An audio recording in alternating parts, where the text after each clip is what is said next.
Halo semuanya, perkenalkan kami dari mahasiswa ilmu komunikasi dari UPN Veteran Yogyakarta. Perkenalkan nama saya Hikmatul Hasna Aziza dengan NIM 153 2060. Halo semuanya, kenalin nama aku Windy Ayudea, NIM 153 2078. Halo semuanya, saya Cindy Natali Wijaya dengan NIM 153 2079.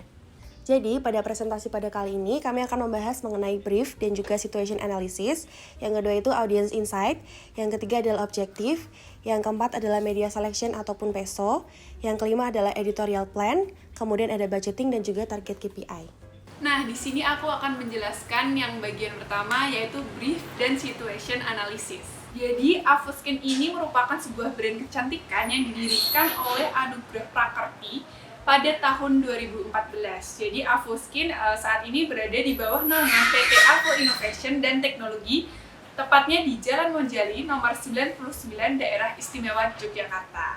Jadi, Avoskin ini berfokus pada kualitas produk yang ingredients-nya itu clean dan eco-friendly, serta peduli terhadap alam dengan klaim cruelty free sebagai wujud nyata kepedulian terhadap hewan. Nah, Avoskin ini memiliki program, yaitu programnya itu adalah program Love Avoskin, Love Earth, yang dikembangkan sebagai bentuk pelestarian alam dan kepedulian terhadap bumi.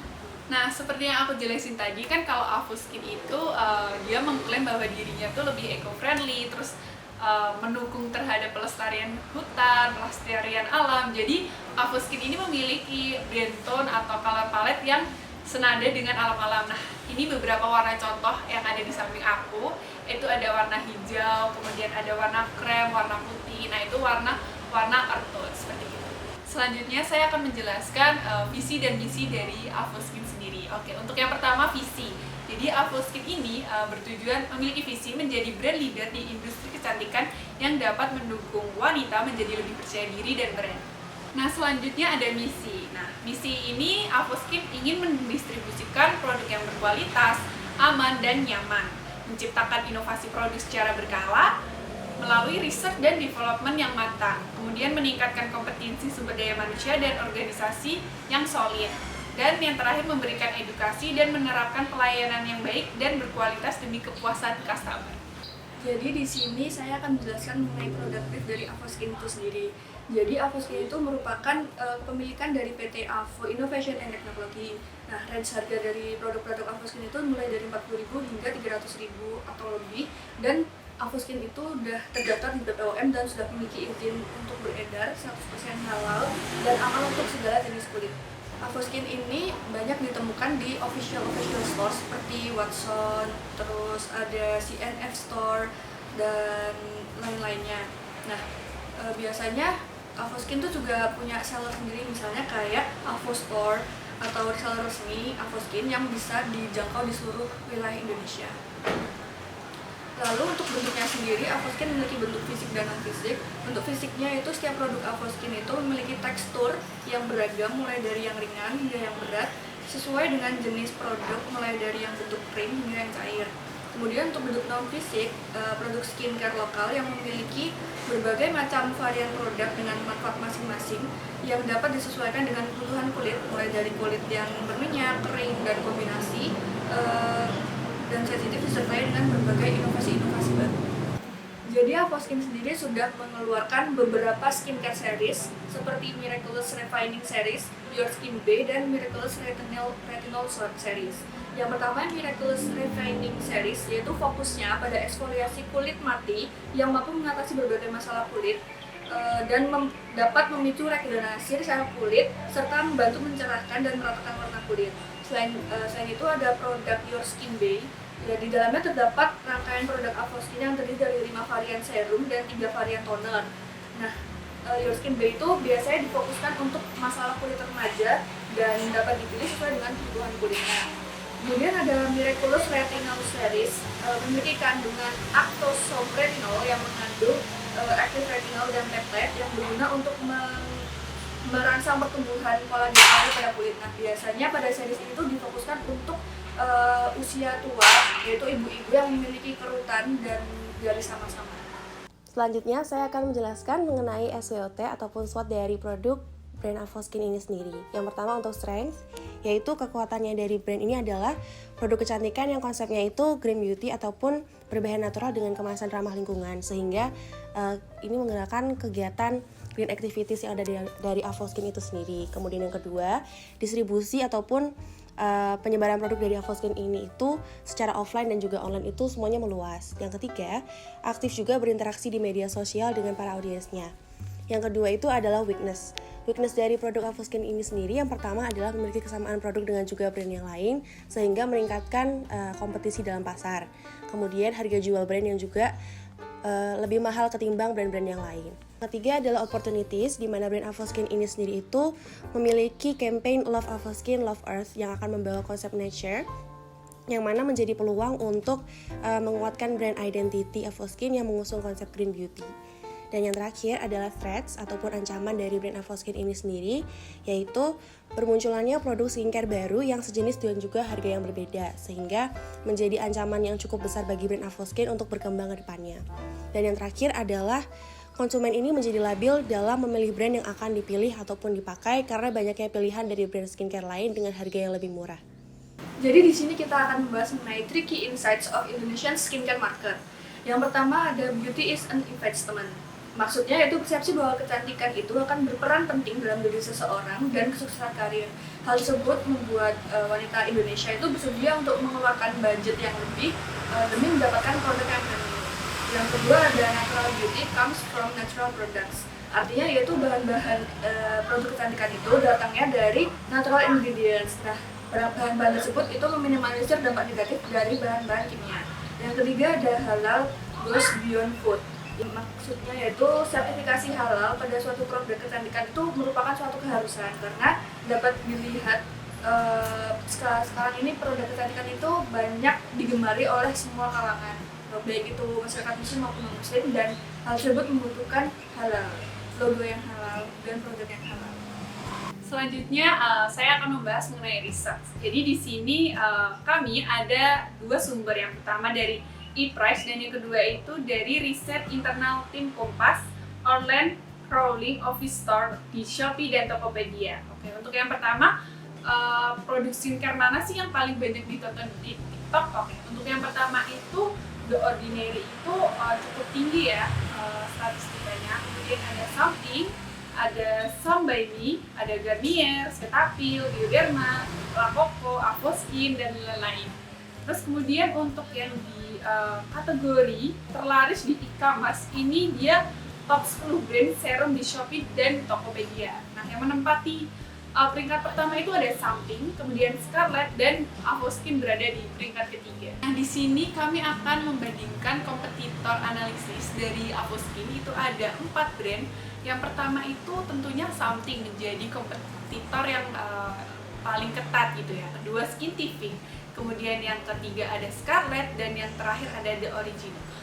Setiap brand itu memiliki perbedaannya masing-masing. Oke, yang pertama mungkin dari tahun berdirinya ya. Avoskin sendiri tadi 2014, kemudian Something itu 2019, Skintific di Indonesia sendiri itu mulai hype di tahun 2021, dan Scarlett di tahun 2017, dan The Original ini kami kurang mengetahui untuk tahun berdirinya secara resmi. Kemudian juga ada value proposition, bahwa kalau Avoskin ini terinspirasi dari alam, kemudian hewan, terus kemudian oleh create of nature, kemudian ada clean beauty concept, dan yang lain itu memiliki perbedaan masing-masing. Seperti misalnya Something itu lebih mengedepankan premium quality, kemudian yang lebih modern, kemudian Skintific itu dengan skincare yang simple, dan The Scarlett itu dengan whiteningnya, The Original dengan affordable dan mudah dijangkau masyarakat. Kemudian ada unique identity. Nah, Avoskin sendiri itu memiliki unique selling atau unique identity lah untuk Avoskin sendiri. Itu yaitu yang tadi saya sebutkan sebelumnya. Dia tuh merupakan beauty nature, dari back to nature gitu ya. Merupakan skincare yang memiliki ingredients yang diklaim itu dari alam dan alami. Kemudian ada audience. Kalau di Avoskin sendiri audiensnya merupakan perempuan atau laki-laki usia 20-35 tahun, kemudian dengan eco concern. Nah, sense of authority-nya itu merupakan skincare yang terakhir relationship-nya merupakan natural beauty.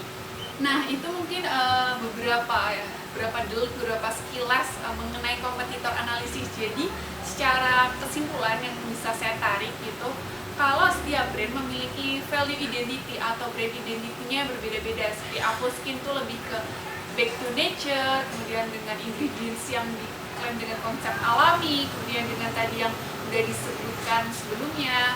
Nah, dengan brand-brand lain itu mereka memiliki keunikannya sendiri. Jadi mereka juga memiliki target audience yang berbeda, misalnya something gitu. Gitu guys. Baik, bagian selanjutnya adalah PES analisis. Yang pertama adalah politik, di mana aksi penertiban pasar dari kosmetik ilegal dan mengandung bahan berbahaya merupakan suatu upaya dari Badan BPOM untuk menurunkan tingkat menunjukkan kinerja dari Badan BPOM sendiri dalam melindungi kesehatan masyarakat dari resiko kesehatan akibat penggunaan kosmetika, yang mana makin mengetatnya seleksi dari pemerintah terkait skincare yang beredar. Yang kedua adalah ekonomi, di mana dengan inflasi yang cenderung tinggi dan pertumbuhan ekonomi yang menurun, memberikan sinyal bahwa situasi ekonomi di sini itu cukup tertekan, di mana kondisi Indonesia masih relatif resilient dengan proyeksi pertumbuhan ekonomi tahun 2022. Di mana pada tahun 2022 Indonesia masih bertahan pada 5,3% dan proyeksi di tahun 2023 ini berada di angka 5,0%, yang mana bisa disimpulkan bahwa meluncurkan produk baru di era seperti ini ataupun di tengah masyarakat yang notabene membutuhkan skincare dengan pertumbuhan ekonomi yang juga kian meningkat, dinilai bijak dan bisa diinovasikan secara jangka panjang. Selanjutnya adalah bagian sosial, di mana milenial yang makin sadar tentang pentingnya merawat diri, yang mana saat ini tuh produk kecantikan itu merupakan semakin sering dipromosikan, di mana media sosial itu membuat orang untuk berlomba-lomba untuk glow up karena efek pandemi juga, dan tidak hanya make up tapi juga perawatan kulit seperti skincare, serum, dan juga pelembab yang menjadi incaran para kaum milenial dari berbagai gender dan juga berbagai usia, baik laki-laki maupun perempuan. Selanjutnya adalah teknologi, di mana situasi teknologi sekarang ini lebih memudahkan brand Avoskin terutama ya, karena target konsumen ini lebih mudah diraih dengan menggunakan teknologi yang sudah banyak dan juga mudah diakses bagi seluruh orang ataupun semua orang. Bahkan touchpoint pertama konten media sosial kecantikan adalah melalui media sosial itu sendiri. Kemudian hadirnya fitur mencoba secara online ataupun trend spill ini tuh membagikan produk yang dipakai seseorang dengan khasiat yang manjur dinilai membantu juga untuk target pasar yang menentukan pilihan pembelian. Nah, setelah sebelumnya dijelaskan oleh Cindy mengenai PES, saya akan menjelaskan mengenai audience insight. Jadi kami di sini memilih beberapa persona yang menjadi wajah atau target market dari Avoskin. Oke, untuk yang pertama itu bisa dilihat bahwa ada Arnika Jihan. Oke, Arnika Jihan ini merupakan sebuah mahasiswa di Yogyakarta berusia 21 tahun, memiliki psikografi mahasiswa yang suka mengeksplor bidang kecantikan, terutama perawatan kulit wajah dan makeup. Kemudian buying behavior-nya yaitu membeli untuk mencoba, membeli untuk kesenangan, membeli untuk di-review di media sosialnya, terus juga membeli review karena orang-orang yang penasaran, jadi mengenai followersnya yang pengen dia untuk review gitu. Selanjutnya bagaimana sih dan kapan customer menggunakan produk? Jadi Arnika Jihan ini kami lihat sebagai perawatan kulit, yang kedua sebagai ketika produk yang lama sudah habis, dan yang ketiga itu ada ketika ada produk baru. Kemudian media interestnya itu ada Instagram, TikTok, dan Twitter. Jadi dia menggunakan media sosial di kehidupan sehari itu kurang lebih 3 jam per hari menggunakan media sosial untuk mencari rekomendasi produk yang bagus. Nah, yang kedua itu ada Kak Sanes Ginting Salamon. Dia merupakan perempuan berusia 27 tahun, berdomisili di Medan, dan saat ini statusnya sebagai ibu rumah tangga. Secara psikografis, Kak Sanes merupakan ibu rumah tangga yang suka dengan perawatan kulit dan aware untuk menjaga kesehatan kulit, terutama kulit wajah dan kulit. Kemudian untuk buying behavior-nya, dia yang pertama itu untuk membeli untuk dicoba dan direview, yang kedua untuk membeli karena senang dengan produk, dan yang terakhir membeli karena review orang lain. Kemudian untuk bagaimana dan kapan Kak Sanes menggunakan produk, yang pertama yaitu sebagai perawatan kulit, yang kedua ketika produk yang lama habis, yang ketiga ketika ada produk baru. Untuk media interest Kak Sanes ini ada peringkat pertama yaitu Instagram tentunya, yang kedua ada TikTok, dan yang terakhir ada Twitter. Untuk waktu di media sosial sendiri, Kak Sanes kurang lebih menghabiskan sekitar 2 jam per hari menggunakan media sosial untuk mencari rekomendasi produk yang bagus. Selanjutnya saya akan membacakan terkait statistik perkembangan skincare yang ada di Indonesia, yang mana ada data pertama yaitu dari Kompas yang berjudul produk skincare terlaris dari top 10 brand lokal, yang menyebutkan ada 5 rank teratas. Yang pertama itu dipegang oleh MS Glow, yang kedua itu Scarlett, ketiga Something, keempat Avoskin, yang kelima adalah Wardah. Jadi posisi Avoskin di sini itu ada di top 5 ataupun di urutan keempat. Yang selanjutnya adalah tren penjualan kosmetik di Indonesia, yang mana ada di tahun 2021 itu pada angka 7,45 US dollar. Yang mana industri kosmetik di tanah air itu sempat mengalami penurunan karena adanya pandemi COVID-19 yang merebak sejak tahun lalu. Namun peluang untuk tumbuh positif pada tahun ini itu juga dibilang cukup terbuka lebar karena adanya pemulihan ekonomi secara nasional. Selanjutnya adalah data dari 10 merek serum wajah terlaris di Indonesia, yang mana dipegang masih urutan pertama yaitu ada Scarlett, Something, kemudian ada Skintific, ada Azarin, dan juga ada Avoskin. Jadi posisi Avoskin di sini itu masih memegang di posisi top 5, yang di sini itu ada di top 5 dan urutan kelima itu sendiri pada angka 5,75%. Selanjutnya adalah audience research, di mana yang pertama itu kami memaparkan data mengenai media sosial yang paling banyak digunakan oleh khalayak ataupun masyarakat di Indonesia, terutama milenial. Di sini ditulis kalau misalkan media sosial yang paling banyak digunakan oleh masyarakat Indonesia itu ada 3, yaitu Instagram dalam angka 84,8%, yang kedua adalah TikTok dalam angka 63,1%, dan yang terakhir adalah Twitter di angka 58,3%. Oleh karena itu nanti pada konten pilar kami akan fokuskan juga pada media sosial yang paling banyak digunakan oleh masyarakat Indonesia. Selanjutnya adalah data daily time spent with media ataupun waktu terbanyak digunakan pada media oleh audiens itu sendiri, yang dipegang pada penggunaan media terutama di internet ataupun untuk penggunaan internet itu sendiri. Kemudian untuk spesifikasi dari audience research-nya itu sendiri itu ada di reason to choose ataupun alasan kenapa audiens itu melakukan pembelian. Dan ini tuh memunculkan data audiens memilih ataupun membeli suatu produk itu karena harga yang terjangkau di angka 79%, kemudian karena kualitas produk yang mirip dengan produk brand yang lebih tinggi nilainya di angka 63%, dan yang ketiga itu adalah value for money atau kekuatan uang sendiri, yang mana mereka itu lebih mementingkan harga produk yang seimbang juga dengan kualitas produk yang mereka dapatkan, seperti itu. Nah, berdasarkan hasil riset yang kami cari tadi ataupun kami temukan, akhirnya kami memutuskan untuk membuat sebuah objektif, yakni meningkatkan brand awareness dan juga penjualan produk Avoskin, khususnya produk yang baru saja di launching melalui iklan dan juga kerjasama melalui influencer. Selanjutnya kita masuk ke media selection. Yang pertama itu ada PSU, yang pertama ada paid. Avoskin sendiri menggunakan Instagram Ads dan TikTok Ads sebagai media promosi mereka. Yang kedua ada earn, mereka memanfaatkan dan memaksimalkan review dan rekomendasi dari form online dan juga dari para influencer. Yang ketiga ada own, mereka memiliki website tersendiri yaitu Avoskin, Instagram, TikTok, dan YouTube. Selanjutnya ada share sendiri, mereka memanfaatkan share informasi mengenai produk-produk mereka dan postingan mereka melalui Instagram, TikTok, dan YouTube. Oke, selanjutnya kita masuk ke konten pillar dan konten plan. Nah, untuk mencapai target objektif kita, maka kita membangun konten pillar yang nantinya akan meningkatkan awareness dari Avoskin itu sendiri. Jadi kami menyusun ada information. Yang pertama, agar dapat memberikan informasi mengenai jenis dan kegunaan produk, harga, hingga cara pembelian dan promo yang diberikan oleh Avoskin. Yang kedua interaktif, yaitu supaya interaktif dengan followers Avoskin seperti quiz, games, giveaway, dan lain-lain. Yang ketiga ada inspiratif, yaitu dilakukan dengan rekomendasi produk skincare yang sesuai dengan kulit serta dengan hasil review penggunaan.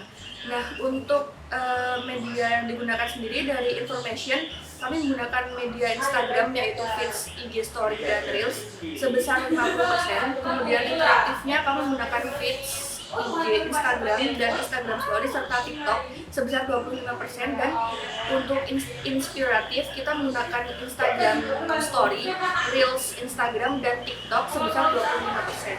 Dan untuk upload feed sendiri kami untuk mengupload 3-4 kali seminggu. Untuk Reels itu sekitar 1 minggu sekali. Untuk Story kita akan membuatnya secara occasional, bisa kapan saja. Selain itu di YouTube juga kita menargetkan untuk sekitar 1 bulan sekali kita melakukan upload. Oke, selanjutnya ada 3 key content. Yang pertama to inform, to connect, and to be relevant. Untuk yang pertama to inform, sesuai judulnya kami ingin memberitahu audiens mengenai produk yang ingin kami pasarkan kepada customer. Nah, kami telah berkomitmen pada pelestarian alam dan kepedulian kepada bumi dengan entertaining content dan educate content, khususnya bagi perempuan yang memperhatikan produk-produk kecantikan. Kemudian yang kedua itu ada to connect, yaitu kami menghubungkan antara produk dengan customer. Jadi mereka apa yang mereka butuhkan kami berusaha untuk mengkonekkan itu.